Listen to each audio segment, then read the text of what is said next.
श्री गीता जी का प्रधान विषय। श्री गीता जी में भगवान ने अपनी प्राप्ति के लिए मुख्य दो मार्ग बतलाए हैं, एक सांख्य योग और दूसरा कर्म योग। उनमें सांख्य योग संपूर्ण पदार्थ मृग तृष्णा के जल की भांति अथवा स्वप्न की सृष्टि के सदृश मायामय होने से माया के कार्य रूप संपूर्ण गुण ही गुणों में बंटते हैं, ऐसे समझकर मन, इंद्रियों और शरीर द्वारा होने वाले संपूर्ण कर्मों में कर्तापन के अभिमान से रहित होना तथा सर्वव्यापी सच्चिदानंद घन परमात्मा के स्वरूप में एक ही भाव से नित्य स्थित रहते हुए एक सच्चिदानंद घन वासुदेव के सिवाय अन्य किसी के भी होने पने का भाव न रहना, यह तो सांख्य योग का साधन है।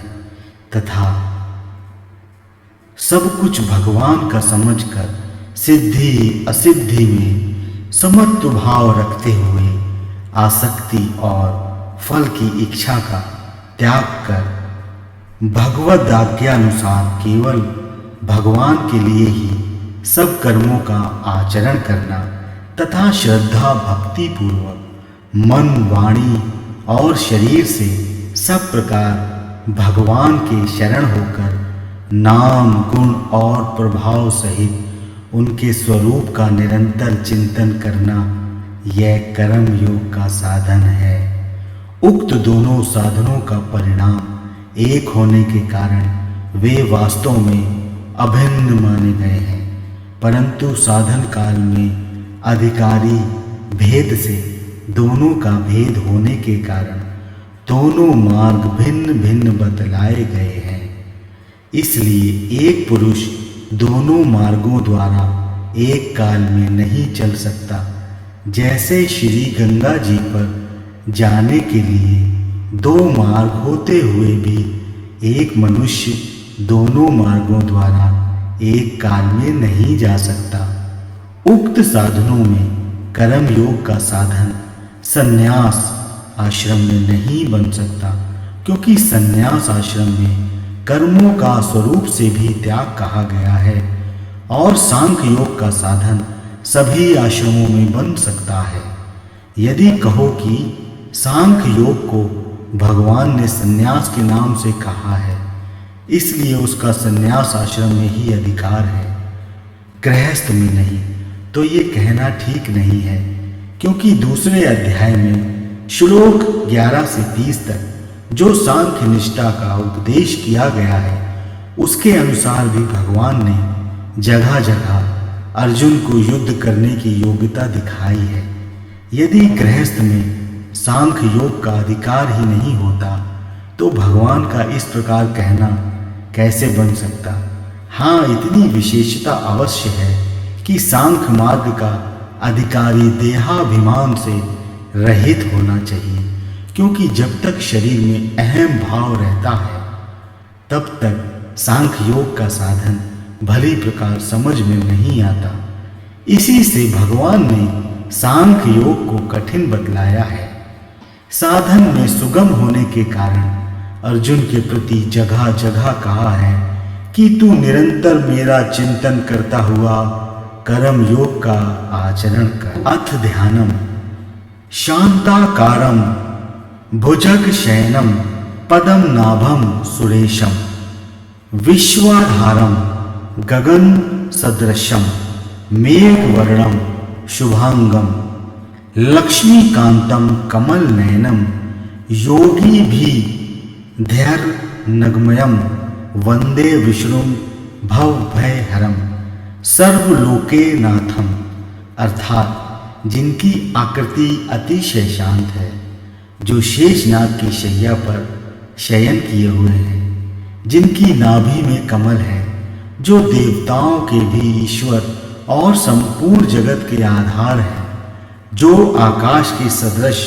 सर्वत्र व्याप्त है, नील मेघ के समान जिनका वर्ण है, अतिशय सुंदर जिनके संपूर्ण अंग हैं, जो योगियों द्वारा ध्यान करने के प्राप्त किए जाते हैं, जो संपूर्ण लोकों के स्वामी हैं, जो जन्म मरण स्वरूप भय का नाश करने वाले हैं, ऐसे लक्ष्मीपति कमल नेत्र भगवान श्री विष्णु को मैं सिर से प्रणाम करता हूँ। यम ब्रह्मा वरुणेन्द्र रुद्र मरुतः स्तुवन्ति दिव्यस्तवे वेद सांगपद क्रमोपनिष देगारयन्ति यम सामकः ध्याना वस्थितद्वतेन मनसा पश्यन्ति यम योनिनो यान्तं न विदुः सुरासुरगणा देवाय तस्मै नमः।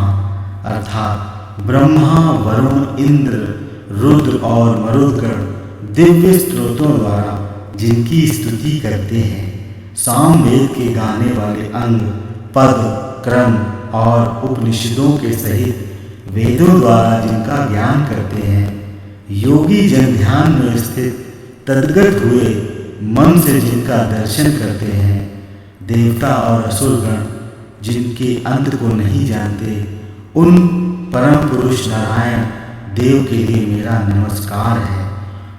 वसुदेव सुतम देवम कंस चाणूरमर्दनम देवकी परमानंदम कृष्णम वंदे जगत गुरु। अर्थात कंस और चाणूर का वध करने वाले देवकी के आनंद वर्धन वसुदेव नंदन जगत गुरु श्री कृष्ण चंद्र की मैं वंदना करता हूँ। अर्थ श्रीमद् भागवत गीता महात्म्यम।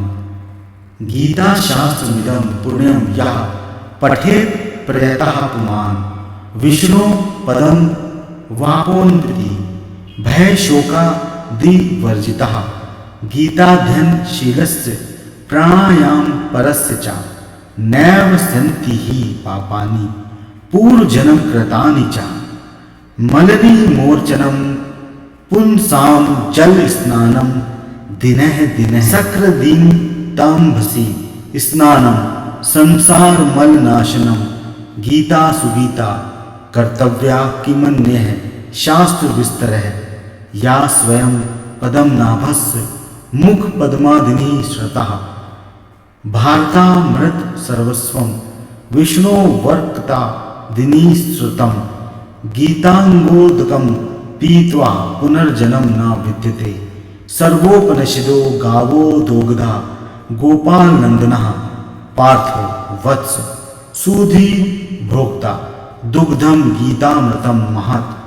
एकम शास्त्रम देवकी पुत्र गीत में को देवो देवकी पुत्र एवं एको मंत्र तस्य नमानि यानि कर्मापयोकम तस्य देवस्य सेवा। गीता महात्म। जो मनुष्य शुद्ध चित्त होकर प्रेम पूर्वक इस पवित्र गीता शास्त्र का पाठ करता है, वह भय और शोक आदि से रहित होकर विष्णु धाम को प्राप्त कर लेता है। जो मनुष्य सदा गीता का पाठ करने वाला है तथा प्राणायाम में तत्पर रहता है, उसके इस जन्म और पूर्व जन्म में किए हुए समस्त पाप निसंदेह नष्ट हो जाते हैं। जल में प्रतिदिन किया हुआ स्नान मनुष्यों के केवल शारीरिक मल का नाश करता है, परंतु गीता ज्ञान रूप जल में एक बार भी किया हुआ स्नान संसार मल को नष्ट करने वाला है। जो साक्षात कमल नाम भगवान विष्णु के मुख कमल से प्रकट हुई है, उस गीता का ही भली भांति ज्ञान करना चाहिए। अन्य शास्त्रों के विस्तार से क्या प्रयोजन है। जो महाभारत का अमृतोपम सार है तथा जो भगवान श्री कृष्ण के मुख से प्रकट हुआ है, उस गीता रूप गंगा जल को पी लेने पर पुनः इस संसार में जन्म नहीं लेना पड़ता। संपूर्ण उपनिषद गौ के समान है। गोपाल नंदन श्री कृष्ण दुहने वाले हैं, अर्जुन बछड़ा है तथा महान गीतामृत ही उस गौ का दुग्ध है और शुद्ध बुद्धि वाला श्रेष्ठ मनुष्य ही इसका भोक्ता है। देवकी नंदन भगवान श्री कृष्ण का कहा हुआ गीता शास्त्र ही एकमात्र उत्तम शास्त्र है। भगवान देव की नंदन ही एकमात्र महान देवता हैं। उनके नाम ही एकमात्र मंत्र है और उन भगवान की सेवा ही एकमात्र कर्तव्य है।